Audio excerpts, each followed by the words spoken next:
In DevOps, you have to integrate every tool with every other tool. And that part is actually the most difficult to research because you're not going to find easily the answers to those questions online. That's also the main reason why working DevOps engineers are actually doing the bootcamp, because those are the links that they're missing. Nana Janashia is the founder of Tech World with Nana, a YouTube channel and training platform that's revolutionized DevOps education.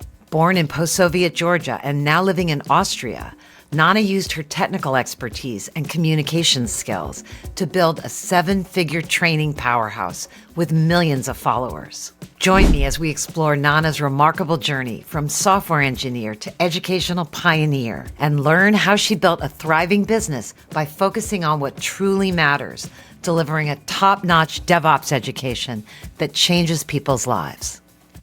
Hey folks, welcome. I'm here with Nana Janashia. I am incredibly excited about chatting today. Thank you for being here, Nana. Thanks for having me. So you are a DevOps specialist, trainer, and also consultant. And I think a lot of people here have no idea what it takes to build up the kind of social presence and business that you've done. So we're going to dive into it deep today and really understand something. We're going to dive into that and understand more about the mind of an online business person and just how the heck you did that. So I'd like to start with just a brief snapshot of your business. You run Tech World for Nana, which is both a YouTube channel and a DevOps training platform. Just give us a brief overview of where that business is at right now and where you're headed, and then we'll wind it back and figure out how you got here. Yeah, so this is something that 4 years ago, I would have never imagined that would be part of my full-time job and focus. So what we have built for the last 4 years, basically currently, with the current status, ended up this social media brand, which is specifically around DevOps and cloud, about the fields that I kind of stumbled into as a software developer, a software engineer back then. And I just discovered that I love DevOps in terms of its characteristics that are different from other IT professions. And I turned my passion into, I loved learning these super complex things about DevOps, and I loved explaining it to people because I saw the demand of like super experienced engineers even feeling really afraid of the complexity of DevOps.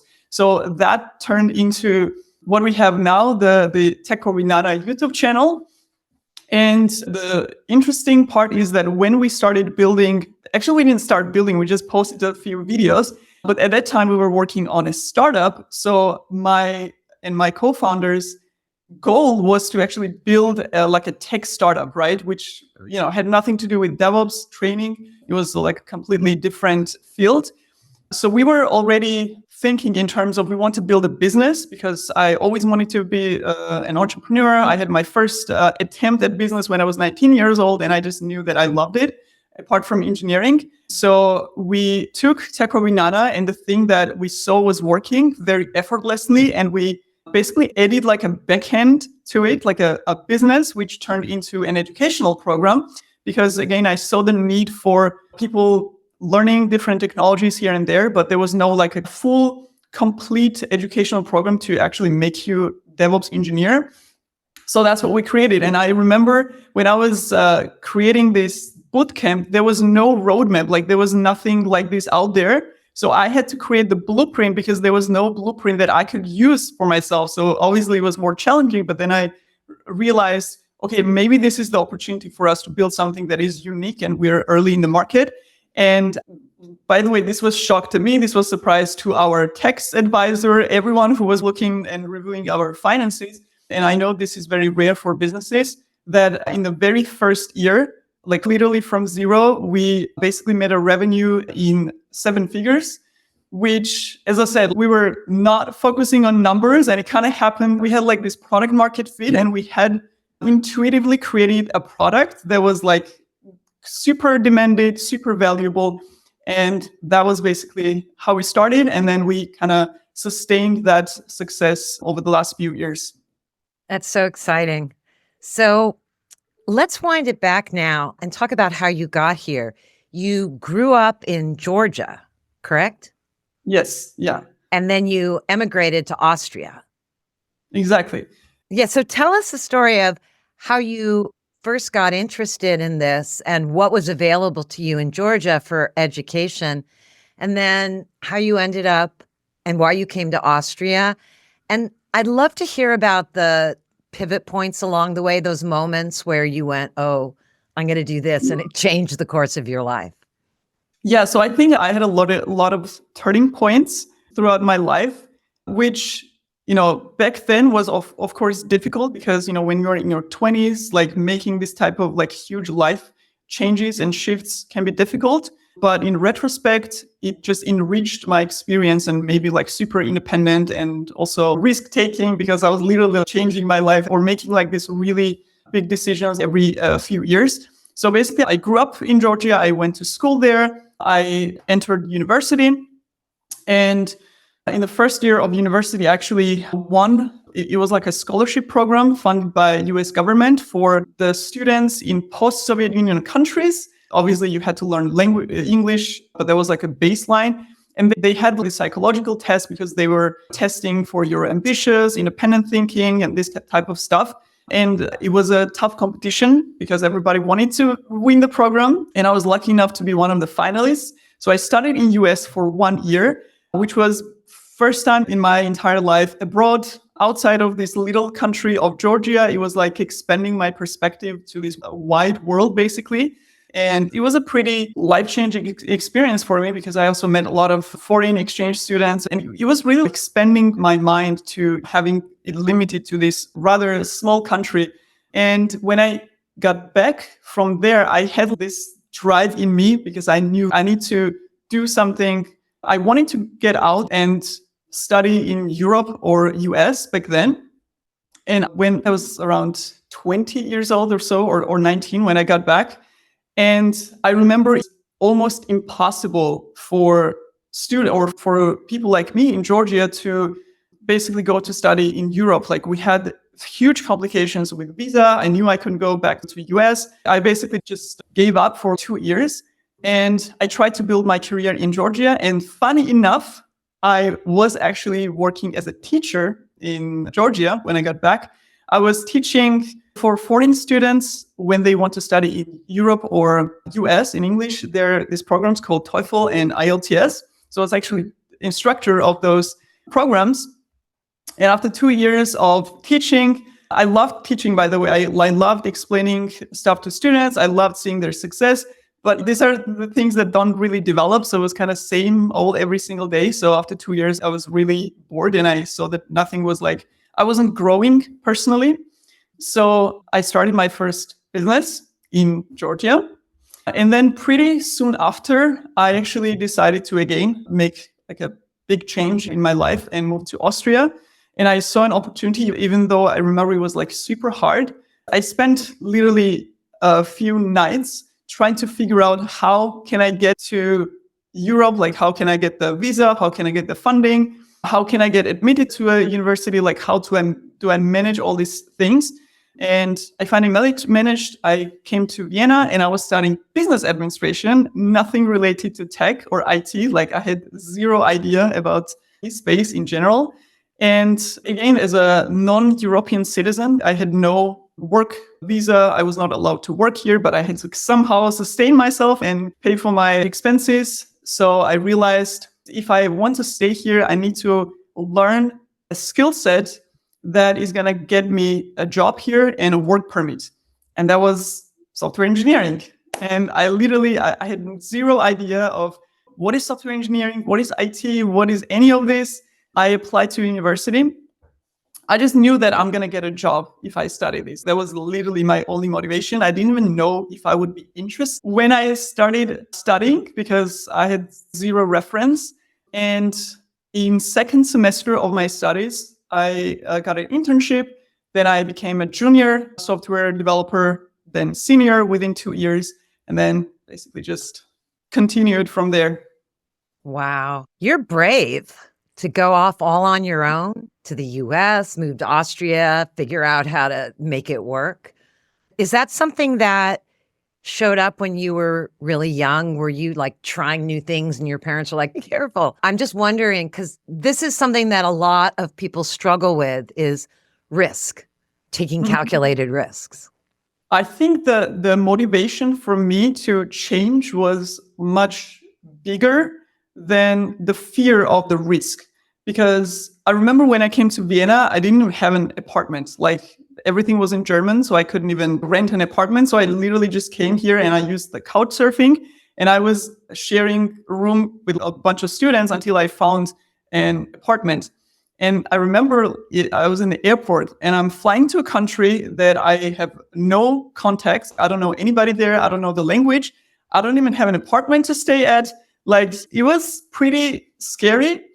But as I said, because my motivation was so high, like I knew this is what I need to do. Like I need to get out, because as much as I love my country, I knew just intuitively that the opportunities I had there were much more limited than if I moved to Europe in general. And I wouldn't have like 10th of the success if I hadn't moved to Europe. So that was a very smart and correct decision.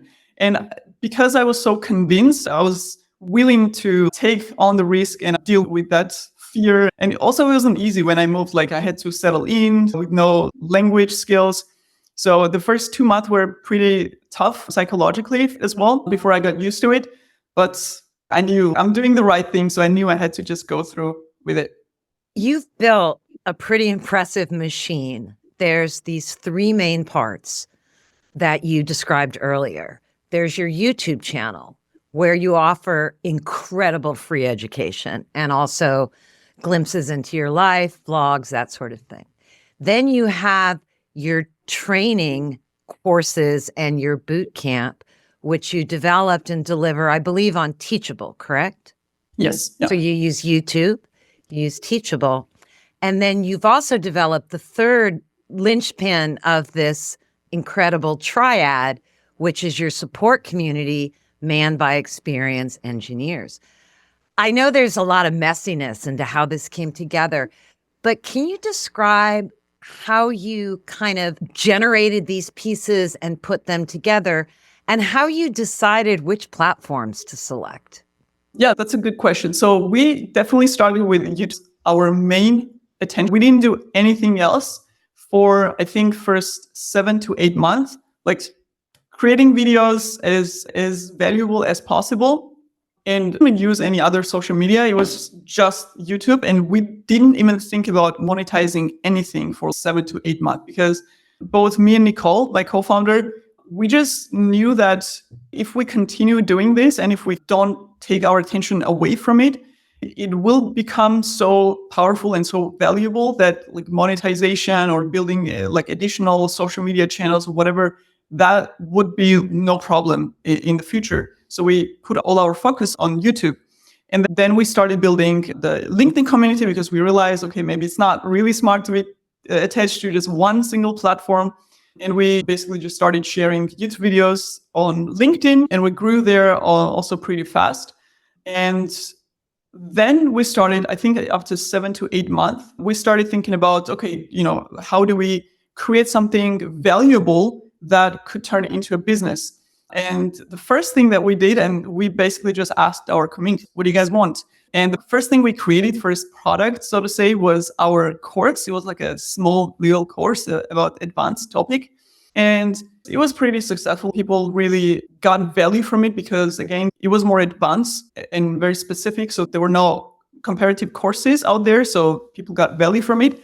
But then I remember we were discussing, like, I didn't want to just start creating courses, because there were like hundreds of courses on Udemy and on different platforms. I don't want to just create another course, because I didn't think that would be as valuable of a problem to solve. And that's how I came up with an idea of creating this bootcamp. So basically the value I saw was, what if I take someone who has like literally fear of DevOps, who is completely overwhelmed, who has no idea where to start, how to start, what to learn. And I had this experience myself, so I knew. And I take them and I just I give them all the information they need so that they can literally start doing what I'm doing, which was being a DevOps engineer. And I knew that would be much more valuable than just individual courses on different tools. And especially in DevOps, you have to combine the tools. So it was the major thing, like how do you combine 13 different tools? And I just built it all in the curriculum. And that was also, again, it was a very correct move because it was exactly the thing that people were missing and searching for and was missing like generally out there on the market. As I said, I tried to search for like curriculum or roadmap, something to use as a blueprint for the creation, and I couldn't find anything. I wasn't developed back then to the point that I could ask any such questions. So I just created the curriculum myself with my experience, with lots of research and talking to other engineers. And then I created the entire content around it. And then we basically decided that's our main value that we are providing. And yeah, that became the backbone of the business, basically. And then how did you set up your support community and choose the platform? Yeah, so we started with Slack. The technical decisions were actually, me and Nikki were discussing a lot about it because there's so many tiny details involved in setting this thing up. You have like this overwhelming number of small decisions that you have to make in addition to the large ones. So we're thinking, okay, where should we host it? And we had to analyze 1,000 different platforms. Then we start with Slack as a messaging platform because, I was actually giving live support to students every day.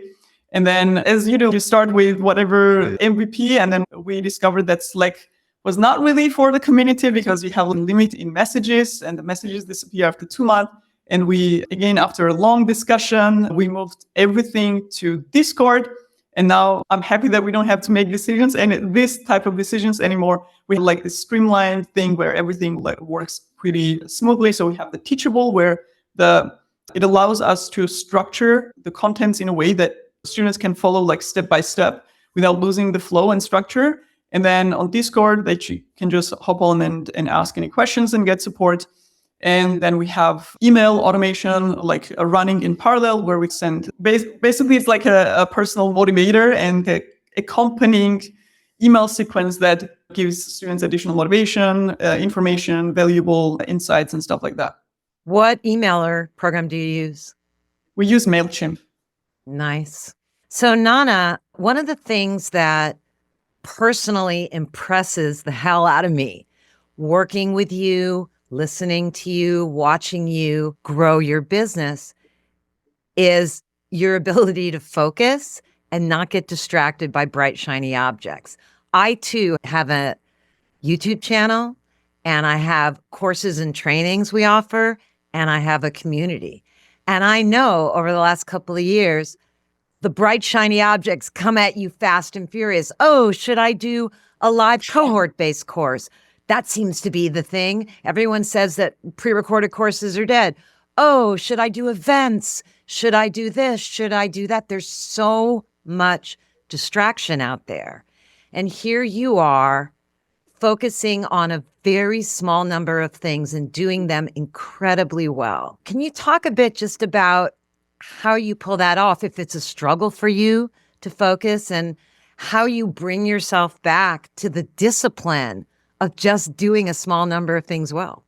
Well, I'm happy that it looks like that from the outside. It is a constant battle because I literally have like tons of new ideas every single day.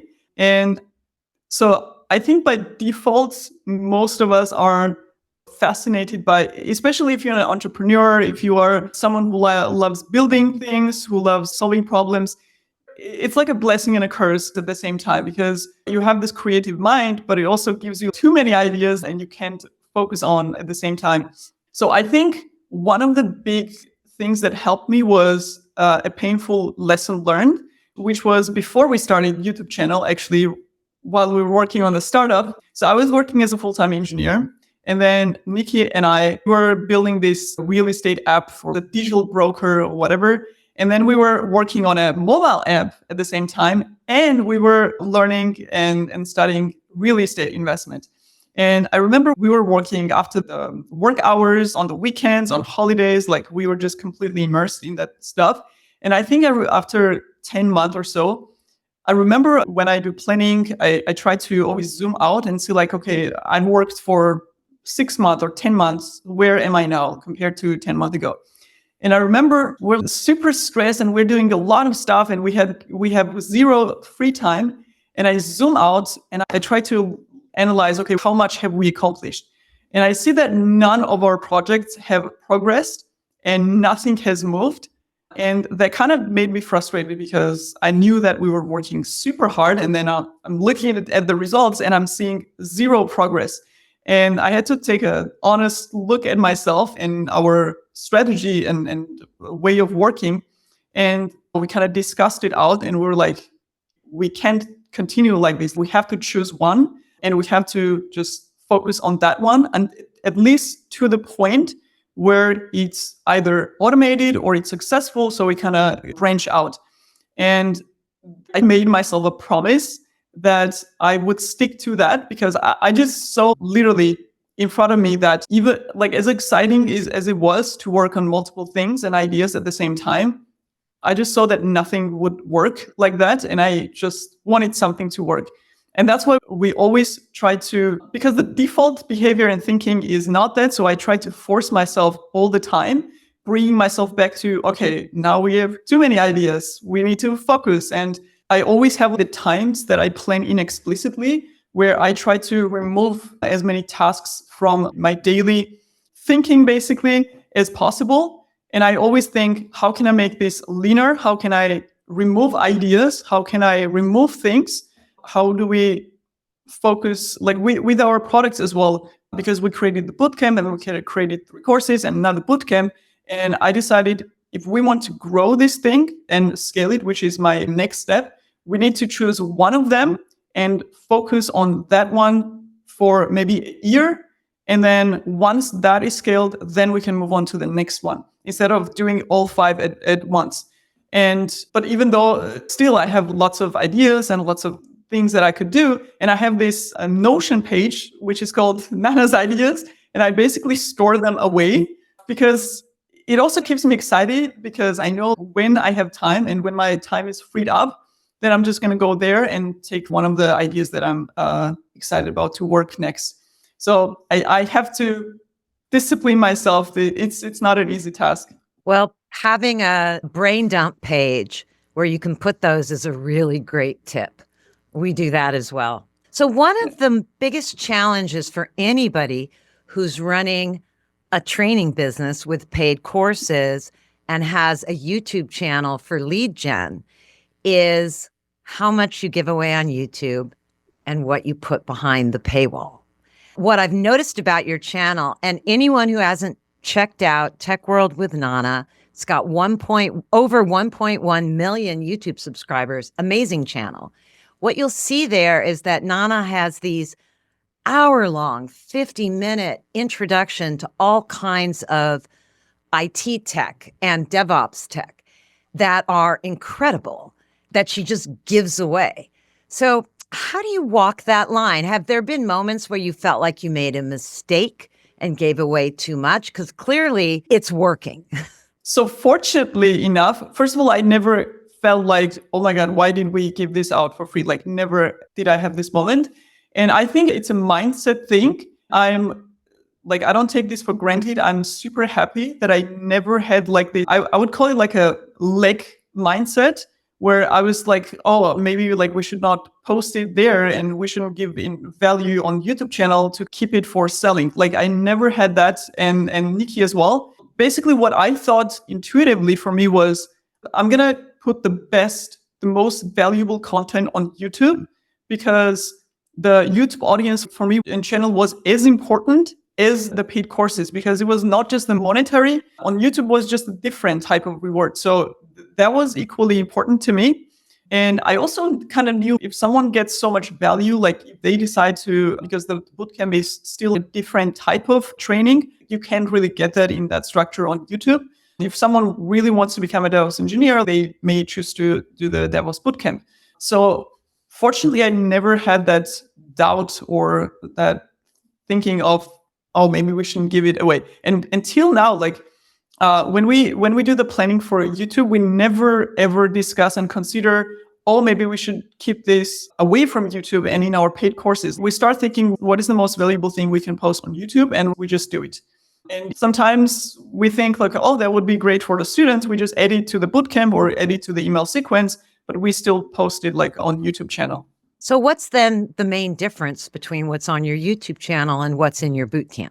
So the main thing is, and it's also something that differentiates our bootcamp from the courses, is that like in DevOps engineering, when you learn different technologies, you can learn them in isolation, which gives you like a certain scope of knowledge, and you can use that technology like in that scope. But like in DevOps, you have to integrate every tool with every other tool. So when that integration point comes and your task, for example, at work, you are a software engineer, DevOps engineer, now you have to integrate that tool with like 5 other technologies, you are stuck. And that part is actually the most difficult to research because you're not going to find easily the answers to those questions online. You can find a bunch of information about different AWS services or Kubernetes features. You can find all this information pretty easily. Like we have videos, there are blog articles, there's documentation, but the integration between the tools, it is like the most important and least available information out there. And that's exactly like what we have in the bootcamp, because we also can split it. We tell students like you can't just start in the middle, you have to start from the start, because every other lecture needs the previous one, because we're building out the entire thing. And you cannot do it in videos, you cannot do it in courses. And even if you go to official documentation, like Kubernetes documentation is not going to cover how Kubernetes is integrated with 100 other tools, right? Because they're just focused on Kubernetes. So that's the main differentiator. It's also the main reason why working DevOps engineers are actually doing the bootcamp, because those are the links that they're missing. So let me jump on that. When Nana and I worked together, I recruited and then interviewed a number of students in 3 cohorts, students who hadn't yet joined the boot camp, students in the middle of the boot camp, and graduates as well. And what we learned is completely backing up what you said.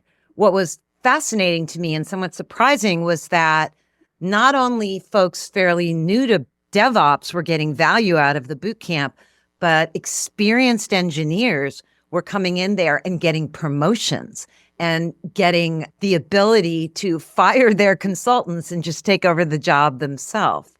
And that's pretty extraordinary. One of the breadth of expertise that you're able to truly serve.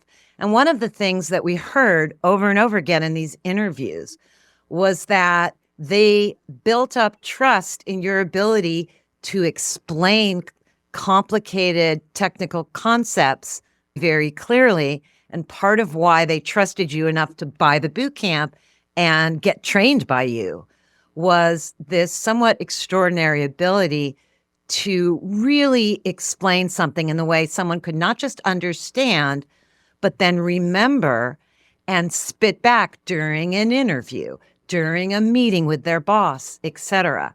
Some of this is clearly innate. You're a gifted communicator, but I'm guessing there's a lot of hard work that goes on behind the scenes to organize information that well. Can you talk a little bit about your process for organizing how you present this very complex info? So that is actually probably the most difficult part of every single course and bootcamp that we created. Not content itself, but structuring. So basically, I had to answer 2 questions with every single curriculum. The first one was, in which order do I teach which technologies and to what extent? Because it had to be in depth, because generally, like, I don't see any point in teaching something on a shallow level, because when you start working, like, what are you going to do? Like, then you need to go find some other tutorials and stuff. So that doesn't make sense. So in depth, but not like unnecessary details, but still like the conceptual behind the scenes, the actual understanding. And the order is probably even more difficult, because let's say you need to learn a combination of 4 technologies, and you need to understand, okay, this feature needs this one or understanding of the other feature of that technology. So how do you build like the step by step so that with every new feature or every new lecture, it's like building Lego constructs, right? So you have all these pieces together and then you have to build them in a certain sequence, right? Because you need the foundation before you start building on top of it. And that is probably the most difficult part of structuring the courses and bootcamps, because I had to rearrange. I remember it was a CK course, the Kubernetes Administrator course. I wrote out the entire curriculum and I had to rearrange probably 10 times the lectures because of the order, because like this feature needed that other feature, but it also depended on the other one. So it had to like, and I had to split. Sometimes I literally split the concept because I knew the part of the concept was required for this feature, but the other one had to be introduced a little bit later. And the goal for me was I didn't want to interrupt a flow. So when a student goes through the learning experience, I want every next step to make complete sense for them, instead of thinking like, wait a minute, I don't have this information. I'm lacking this information. So now I have to go look for this because I don't understand this missing piece. So I never want to interrupt that flow. I want every additional one to be like, okay, that's how it is. Okay, now that's how it, like adding an additional Lego piece so that at some point, like you see the building is forming step by step. And I probably spend 30% of the course or bootcamp creation time on structure and curriculum and reordering and reshuffling the order.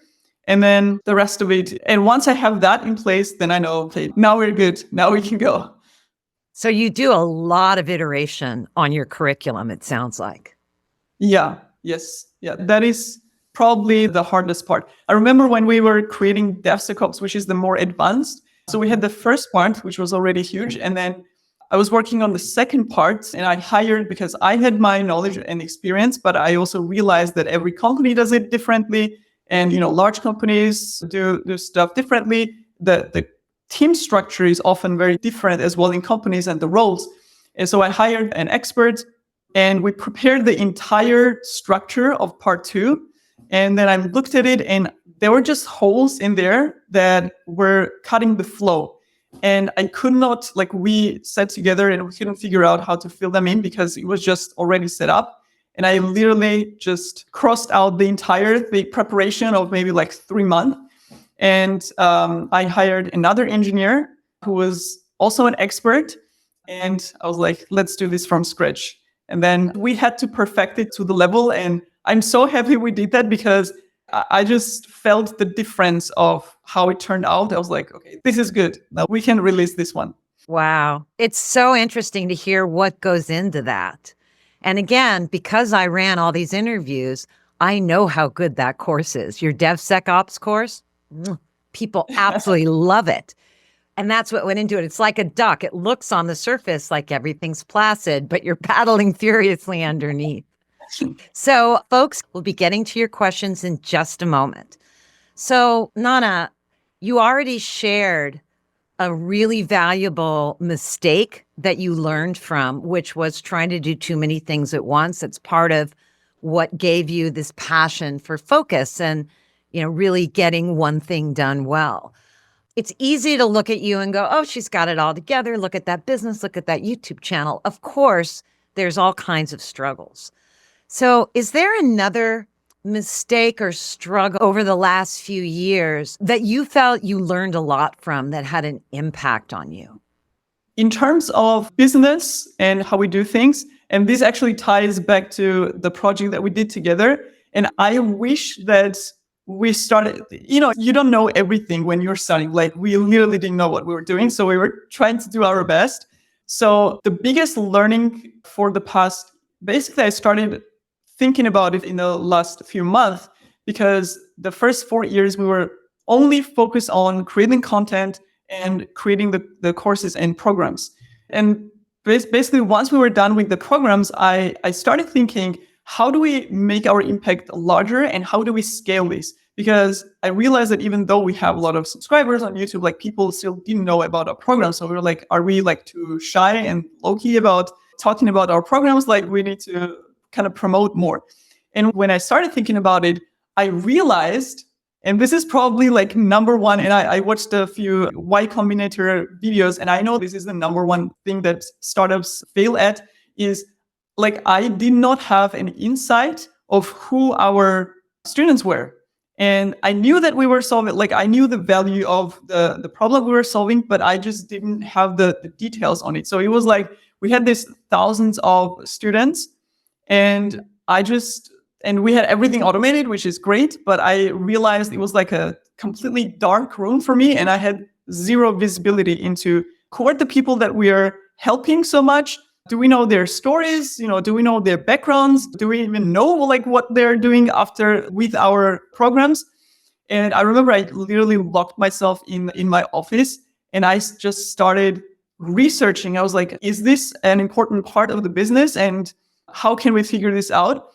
And I stumbled upon like customer discovery and product market fit. And I just tried to consume as much as possible because I knew that it was wrong not to know who you are really solving problems for. And that was actually when I saw an interview with the Y Combinator CEO who was interviewing you, and you were talking about customer discovery and the value of understanding like the psychographics and the nuances and details. And I was like, that is exactly what we need, because it was like I wanted to move forward, and there was this huge rock basically standing in front of me. There was a huge obstacle that was not letting me go through. And I knew that every other step then depended on that rock to be kind of cleared away. And I reached out and we did this project together. And it was like shedding the light in this dark room where the fact that I understood how much value the students were getting, literally didn't have this information. We kind of saw messages and emails somewhere, but like more deep understanding. And I think if with this knowledge that I have now, I would have done this from day one, like literally even before we launched DevOps Bootcamp, to understand who are the people who are actually benefiting the most from our program. And I would have done it before creating any other courses or programs, actually, because then we would have just molded the program and made the improvements to create even more value and solve their problems. And that was like about communicating with them and actually talking to them and asking questions as you did.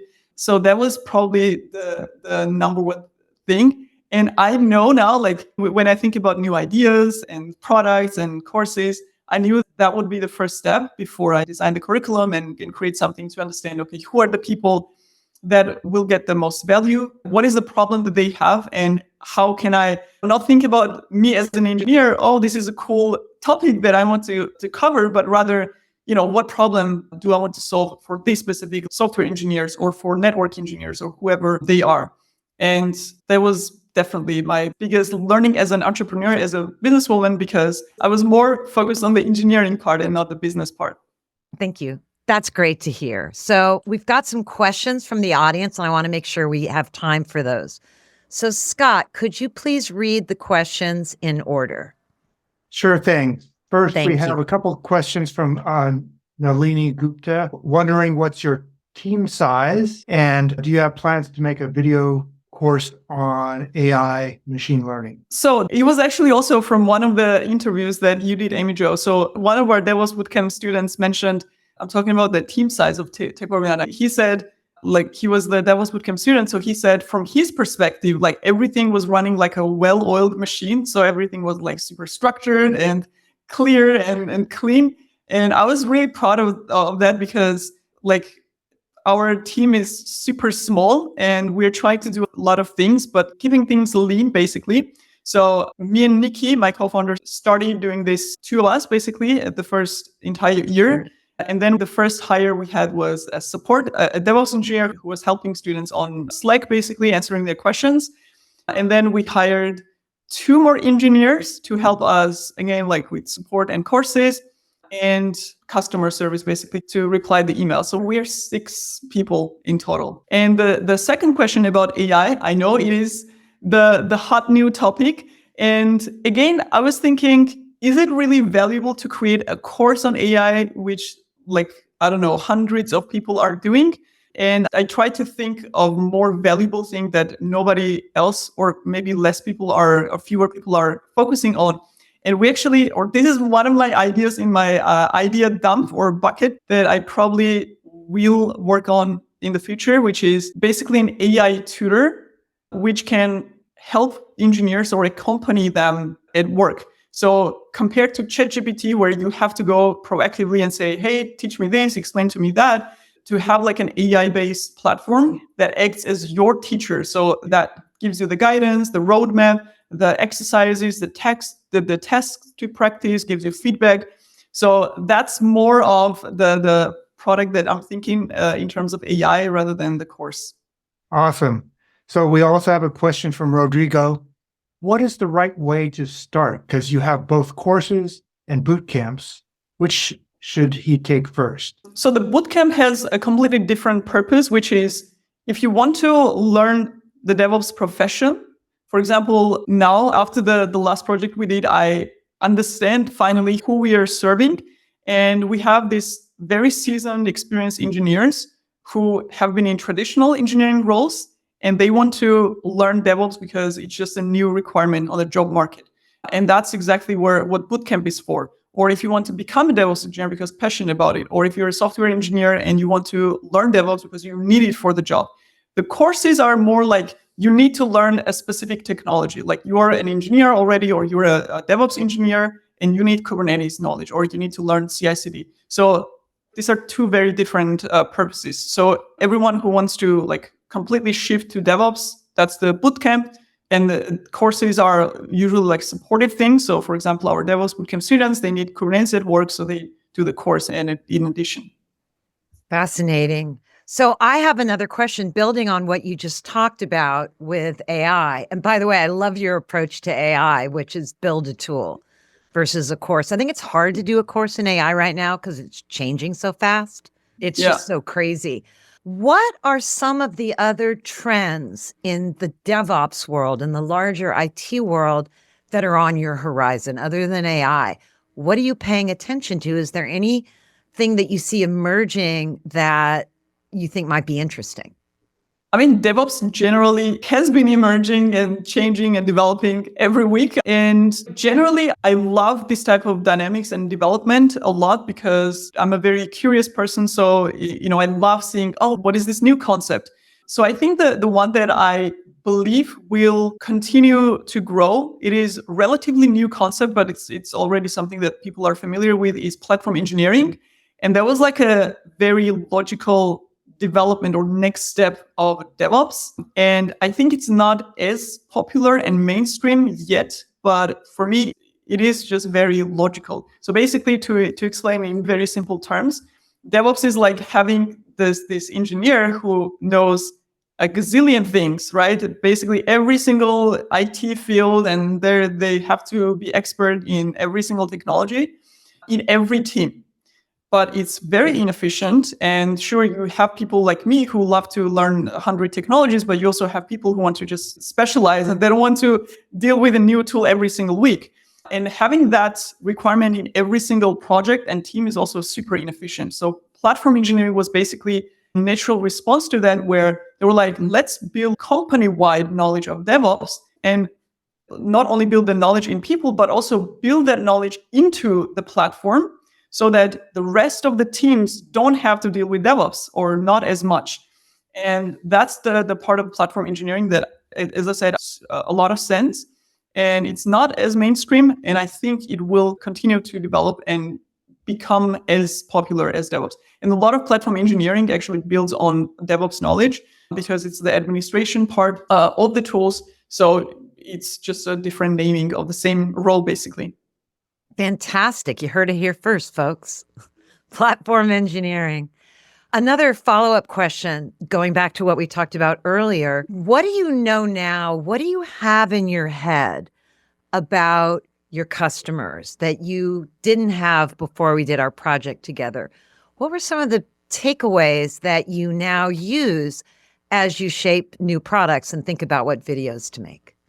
So I think the biggest takeaway was for me to really clearly formulate who the so-called target group. So who are the people that we were serving and who we were solving the problem for? And then we identified that we have like lots of different backgrounds and types, but I was able to kind of group them together based on the findings and identify that each of those people have different requirements. So it lets us now, and this is actually going to be our next step, what it lets us do for the customers or for the students themselves is, if one group, for example, is interested in job market and helping with the CV and applying and kind of getting ready for the interviews or getting ready for the job itself, we can create content for that target group specifically that solves their problem that we didn't know before because we didn't really understand the target group. And we have another one who doesn't care about the CV and job because they're already like working DevOps engineers who have like sometimes lead engineering roles. So they don't need help in CV, they are working already. So for them, something else is more important. So what we can do now is based on like these different backgrounds, we can add to the existing technical skill set these additional things that will make even easier for them to achieve their goals. And again, if you don't know these backgrounds, if you don't have this knowledge of customers, you cannot make this type of improvements of your product. You cannot make this type of improvements of your like general offerings. So I'm happy that we have this information now because it just makes it super clear for us to decide, okay, this is what we're going to do next. This is what we're going to offer next. Because I understood how important that information is, we also want to expand our team actually to have someone who will be literally dedicated to talking and communicating with our customers every single day through various channels and various communication methods, because I just saw how important that is for us to improve our product, to understand the customers, and to communicate that also better to people from the same target groups on social media, basically outside, who sometimes don't even know what our bootcamps or programs offer. Fantastic. So we're heading into the end of our time together, and thank you all for hanging out. Thank you so much for joining us, Nana. This was fascinating. I really admire you and enjoy you and look forward to continuing to get to know you even better through your channel and all the work you're doing.